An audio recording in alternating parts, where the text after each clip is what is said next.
बिस्मिल्लाहिर्रहमानिर्रहीम। Mohammad Zakir Afridi official channel में खुश आमदीद। आज की क्लास में हम इंसर्ट टैब के इलस्ट्रेशन ब्लॉक में पिक्चर के ऑप्शन को समझने की कोशिश करेंगे। आइए सबसे पहले हम किसी पिक्चर को ओपन कर लेते हैं। पिक्चर ओपन करने के लिए हम यहाँ क्लिक करेंगे और किसी भी पिक्चर को ओपन कर लेंगे। पिक्चर के ओपन होते ही हमारे सामने यहाँ एक और टैब ओपन हो जाएगा। इस टैब में जितने भी ऑप्शन मौजूद हैं वो इस पिक्चर पर काम करने के लिए हैं। हम बारी बारी इन तमाम ऑप्शंस को समझने की कोशिश करेंगे। सबसे पहले हम आते हैं एडजस्ट की तरफ कि हमने इस पिक्चर को एडजस्ट कैसे करना है। मसलन हमने इसकी ब्राइटनेस को कितना रखना है। यहाँ से हम इस पिक्चर की ब्राइटनेस को बढ़ा सकते हैं, कम कर सकते हैं और इसे नॉर्मल भी रख सकते हैं। यहाँ करेक्शन ऑप्शन के हवाले से हमारे पास जो ये एक बॉक्स ओपन होगा, इसमें हम दीगर तमाम ऑप्शंस को इस पर अप्लाई कर सकते हैं। ठीक है। इसके बाद हमारे पास कंट्रास्ट है। कंट्रास्ट के ज़रिए हम अपने पिक्चर की कलर्स की कम्बिनेशन को बढ़ा सकते हैं, कम कर सकते हैं। ठीक है। और तीसरे नंबर पर रीकलर है। रीकलर के ज़रिए हम कलर मोड्स को तब्दील कर सकते हैं। हम इसे ब्लैक एंड वाइट पिक्चर में भी तब्दील कर सकते हैं। ट्रांसपेरेंट कलर इस पर अप्लाई कर सकते हैं और दीगर चीज़ों में हम इसे मुख्तलिफ कलर्स के ज़रिए एडिट कर सकते हैं। अच्छा, अब हम आते हैं कंप्रेस की जानिब। इसके ज़रिए हम अपने इस तस्वीर को कंप्रेस कर सकते हैं। हम इस पिक्चर को अगर चेंज करना चाहें, इसकी जगह कोई और पिक्चर लेना चाहें, हम यहाँ चेंज पिक्चर पर क्लिक करते हैं और यहाँ से हम कोई और पिक्चर लेके इसे तब्दील कर सकते हैं। ये हमने यहाँ से पिक्चर को सिलेक्ट किया और इंसर्ट कर लिया। इसके बाद रीसेट पिक्चर इसलिए है कि जैसा कि हमने इसे कंट्रास्ट ब्राइटनेस वगैरह इस पर अप्लाई किए मुख्तलिफ, ये हमने इसे रिकलर भी कर दिया। अब हम चाहते हैं कि भाई हमने ये तब्दीली इसमें की है लेकिन ये हमें पसंद नहीं आई, हम इसे अपनी ओरिजिनल हालत में लाना चाहते हैं, तो हम रीसेट पिक्चर पर क्लिक करेंगे और ये पिक्चर अपनी असल हालत में वापस आ जाएगी। ठीक है। उसके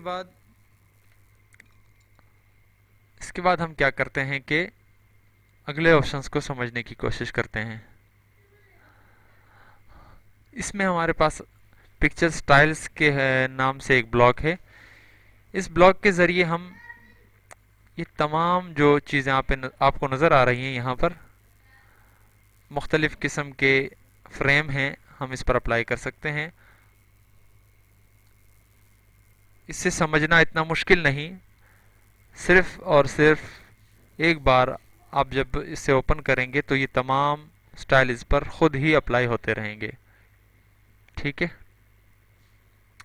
ये हमने इसे राउंड शेप में, इस राउंड शेप पर क्लिक किया तो ये आप देख सकते हैं।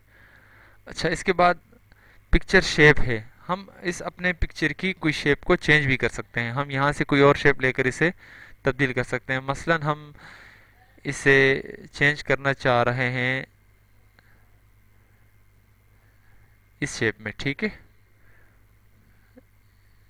ये हमने चेंज कर दिया इसे और हम कोई और शेप भी ले सकते हैं। मुख्तलिफ़ किस्म की यहाँ शेप्स मौजूद हैं। इसके बाद हमारे पास अगला जो ऑप्शन है वो है बॉर्डर्स का। पिक्चर्स के ये बॉर्डर जो हैं, हम यहाँ बॉर्डर लगा सकते हैं।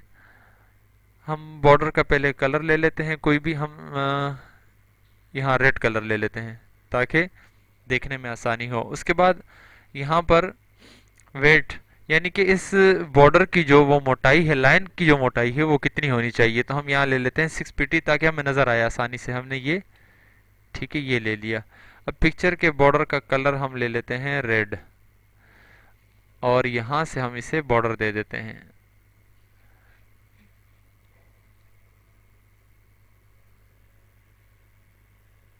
ठीक है, हम इसे यहाँ से कम भी कर सकते हैं, बढ़ा भी सकते हैं। हम अगर पिक्चर का बॉर्डर यहाँ से कम करना चाहें तो यहाँ से कम भी हो जाएगा। ठीक है, अब हम आते हैं अगले ऑप्शन की जानिब। इस पिक्चर पर हम मुख्तलिफ किस्म के इफ़ेक्ट अप्लाई कर सकते हैं। यहाँ पर हमारे पास प्रेजेंट है, शेडो है, रिफ्लेक्शन है, ग्लो है, और इस तरह के 3D रोटेशन वगैरह के बहुत सारे ऑप्शन हैं। मसलन हम इसे एक साया की शक्ल, जैसे किसी भी पिक्चर का कोई साया होता है, हम वो देना चाहें तो हम यहाँ से ले सकते हैं। और शेडो, जैसे ये शेडो आ गया, इसका रिफ्लेक्शन से मुराद चमक इसकी जो नीचे नज़र आए तो वो हम दे सकते हैं। आप एक एक करके इन ऑप्शंस को जब अप्लाई करेंगे तो इंशाल्लाह आप आसानी से समझ सकते हैं। अच्छा, उसके बाद पोजीशन है। अच्छा, पोजीशन, ये अरेंज का जो ब्लॉक है, इसमें ज़्यादातर ऑप्शंस जो हैं वो हैं टेक्स्ट के हवाले से। मसलन हम यहाँ कुछ टेक्स्ट एंटर करते हैं। अब यहाँ हम इसे, हमें यहाँ कुछ टेक्स्ट चाहिए। ठीक है, और यहाँ हम जब टेक्स्ट लेंगे तो उसके बाद हम इस पर काम करेंगे।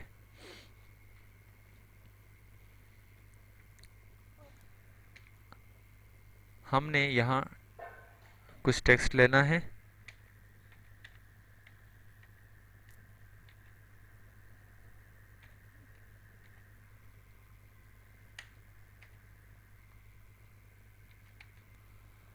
अब हम ये चाहते हैं कि जो टेक्स्ट हमने लिया है, और हम कोई भी पिक्चर जब इंसर्ट करें, जब हम कोई पिक्चर इंसर्ट करें तो ये टेक्स्ट अपनी जगह पर मौजूद रहे। अब देख सकते हैं ये टेक्स्ट बिल्कुल आगे पीछे चला गया है और पिक्चर हमारी दूसरे पेज पर आ गई है। तो इसके लिए हम क्या करते हैं, पोजीशन पोजीशन का इस्तेमाल करते हैं। हम कहते हैं कि हमने ये पिक्चर जो है जहां भी रखनी है, टेक्स्ट उसके चारों जानिब आ जाए। ठीक है, तो हम सबसे पहले इस पिक्चर को थोड़ा सा साइज में कम कर लेते हैं। हम इसका साइज रख लेते हैं, हाइट इसकी 2, और इसकी विड्थ भी, विड्थ रहने देते हैं, चौड़ाई इसकी रहने देते हैं। अब हम ये कहते हैं कि इस टेक्स्ट के दरमियान हमारी पिक्चर आ जाए, इसके चारों तरफ टेक्स्ट हो। ठीक है, तो ये आप देख सकते हैं, हम इस पिक्चर को जहां भी लेकर जाएंगे इसके चारों जानिब ये टेक्स्ट होगा।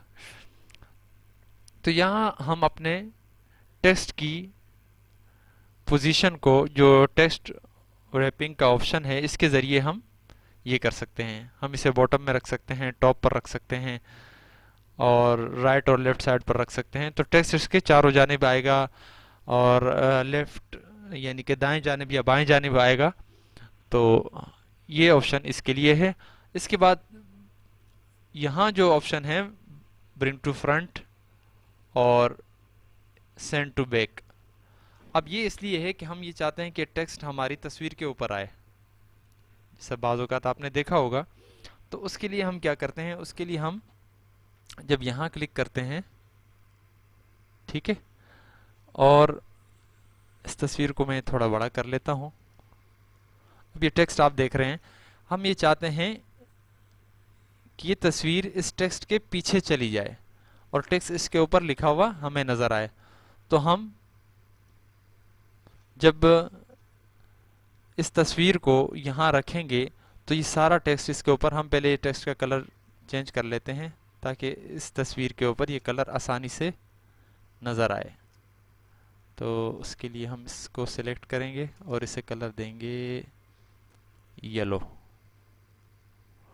ठीक है, अब येलो देने के बाद कलर, हम इस पिक्चर पर आएंगे और इस पिक्चर को हम क्या करेंगे, यहाँ से in front of text, behind text, tight square, ये तमाम ऑप्शन इसमें मौजूद हैं। तो हम जैसे ही इस पर क्लिक करेंगे तो आप देख सकते हैं कि पिक्चर बैक पर चली गई और ये तमाम टेक्स्ट जो है वो इसके ऊपर आ गया। तो हम इस पिक्चर के हिसाब से इसका कलर थोड़ा सा तब्दील कर लेते हैं, ये आप देख सकते हैं, ठीक है। और इस पिक्चर को हम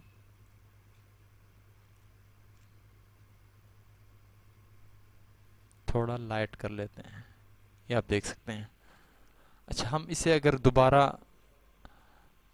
टेक्स्ट को पीछे ले जाना चाहें तो वो हम कर सकते हैं। यहाँ से तमाम ऑप्शन इस पर मौजूद हैं। अच्छा, अगर फिर हम ये चाहते हैं कि टेक्स्ट इसके चारों जानिब आए तो हम यहाँ क्लिक करेंगे और इस पिक्चर के चारों जानिब ये टेक्स्ट आ जाएगा। अच्छा, इसके बाद हमारे पास अलाइन का ऑप्शन है। अलाइन में जितने भी ये ऑप्शन मौजूद हैं, ये सिर्फ इसीलिए हैं कि हम अपने पिक्चर की अलाइनमेंट को, पोजीशन को, इसके महल वकूअ को तब्दील करें किस जानिब, दाएं या बाएं जानिब या ऊपर की जानिब, जिस तरह हमने यहाँ समझा। तकरीबन वही ऑप्शन है। जैसे हम इसे कहते हैं कि भाई हमने इस तस्वीर को सेंटर में रखना है, ठीक है, या हमने दाएं जानिब रखना है या बाएं जानिब रखना है, तो वो इसलिए ही सारे ऑप्शन इस्तेमाल होते हैं। अच्छा, इसमें सिर्फ एक ऑप्शन यहाँ जो है ग्रिड लाइंस का है। इसके पीछे जो ग्रिड लाइंस हैं ये यहाँ से व्यू हो जाएंगी और इनके ज़रिए हम अपनी पिक्चर को बेहतर तरीके से किसी भी जगह सेट कर सकते हैं। इसके बाद जो हमारे पास इसमें अगला ऑप्शन है ग्रिड सेटिंग। ग्रिड सेटिंग में जो है इसमें ये जो लाइनें हैं, ये जो ग्रिड बने हुए हैं, जो ये जाली जैसी आपको नज़र आ रही है, इसकी मैं आसान अल्फाज में अगर समझाऊं, इसमें ये जो बॉक्स बने हैं इसकी चौड़ाई को या ऊंचाई को तब्दील करने के लिए है। मसलन हम इसकी अगर स्पेसिंग को बढ़ाना चाहें तो हम यहाँ से बढ़ा सकते हैं। हम इसे यहाँ 1 पॉइंट, यानी हम इसे यहाँ 1 कर देते हैं। हम जैसे ही इसे 1 करेंगे आप देखेंगे कि इसकी बिल्कुल चौड़ाई बहुत ज़्यादा बढ़ गई। ये सिर्फ इसीलिए यूज़ होता है, ठीक है। और इसके ज़रिए हम अपने वर्किंग एरिया पर आसानी से अपने ऑब्जेक्ट वगैरह की सेटिंग करते हैं। मसलन हमने इसकी सेटिंग यहाँ करनी है, बिल्कुल लाइंस के हवाले से हमने इसे इस लाइन के बिल्कुल बराबर सेट करना है, तो हम इसकी सेटिंग करते हैं अपने टेक्स्ट की, अपने ऑब्जेक्ट वगैरह की। इसके बाद रोटेशन का जो ऑप्शन है, रोटेशन का जो ऑप्शन है, हम अपने जो अपनी पिक्चर जो हमने ओपन की है हम इसे रोटेट कर सकते हैं मुख्तलिफ अंदाज में, मुख्तलिफ जावियों में इसे हम घुमा सकते हैं। अच्छा, अब तो ये तो हो गई। इसके लिए ये मोर रोटेशन ऑप्शन जो हैं ये भी तकरीबन सारे यही हैं कि हम इसे कितने ज़ाविये तक तस्वीर को घुमाना चाहते हैं। अच्छा, इसके अलावा हम अपनी तस्वीर को यहाँ अपना कर्सर रखकर, आपके पास ये जो तीर का निशान नज़र आएगा गोल, हम इसके ज़रिए भी यहाँ क्लिक दबाकर और इसे यूँ घुमा सकते हैं, ठीक है। अच्छा, इसके बाद अगला ऑप्शन हमारे पास यहाँ एक आएगा, आपको नज़र, ये अलाइन में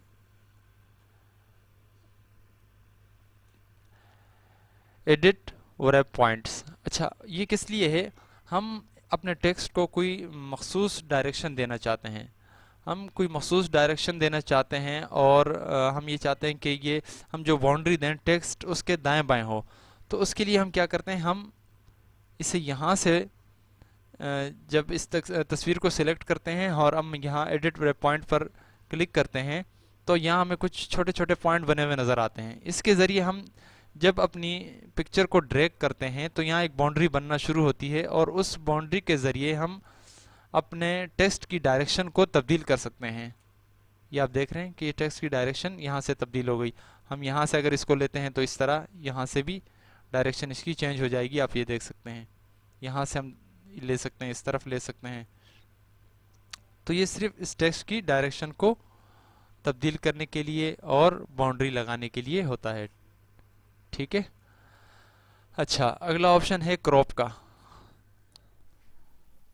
इसके ज़रिए हम अपनी पिक्चर को, हम पहले ये सब कुछ क्लियर कर लेते हैं और उसके बाद मैं आपको क्रॉप का ऑप्शन समझाने की कोशिश करता हूँ, ठीक है। बल्कि हम क्या करते हैं, यहाँ हमने एक नई पिक्चर इंसर्ट करनी है। हम एक पिक्चर इंसर्ट करते हैं और यहाँ से पिक्चर ले लेते हैं अब क्रॉप का ऑप्शन जो है वो किस लिए है? हम चाहते हैं कि ये जो नीला आसमान हमें इस पिक्चर में नज़र आ रहा है, ठीक है, हम यहाँ से इसे तस्वीर से इसे ख़त्म करना चाहते हैं। तो क्रॉप यानी कटिंग, इस पिक्चर की हम यहाँ से कटिंग करना चाहते हैं। हम यहाँ क्या करेंगे, क्रॉप पर क्लिक करेंगे और ये जो निशान बने हुए नज़र आ रहे हैं, हम यहाँ से इसे क्लिक दबाकर नीचे की तरफ ड्रैग कर देंगे, ठीक है। अब ये तस्वीर यहाँ तक क्रॉप हो जाएगी, यानी कटिंग हो जाएगी इसकी। और यहाँ से हम लेना चाहें तो ये यहाँ तक कटिंग हो जाएगी, यहाँ से हम लेना चाहें तो ये यहाँ तक इस तस्वीर की कटिंग हो जाएगी, ठीक है। अब क्या करेंगे हम, ये तो हो गया आपका क्रॉप का ऑप्शन। अब क्रॉप के बाद हमारे पास अगला जो ऑप्शन है वो है हाइट और विड्थ के हवाले से, जो मैं आपको पहले समझा चुका हूँ कि तस्वीर की हमने अगर साइज़ की फॉर्मेटिंग करनी है, साइज़ हमने तब्दील करना है, तो हम यहाँ से कर सकते हैं। हम यहाँ से इसका साइज़ ले सकते हैं। हमने इसका साइज़ रखना है, इसकी हाइट रखनी है हमने 4, और इसकी विड्थ हमने रखनी है, हमने, आप ये समझ लें इसकी विड्थ भी हमने 4 रखनी है। तो यहाँ से हम इसकी सेटिंग करते हैं।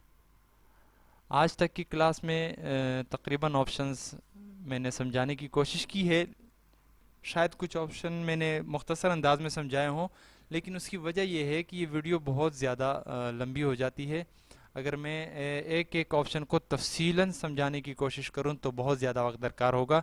फिर भी आप अगर समझते हैं कि कोई ऑप्शन आप नहीं समझ सके तो आप कमेंट्स में पूछें। इंशाल्लाह मैं कोशिश करूंगा कि उसका बेहतर अंदाज में जवाब देने की, तो ताकि कोई कमी ना रहे।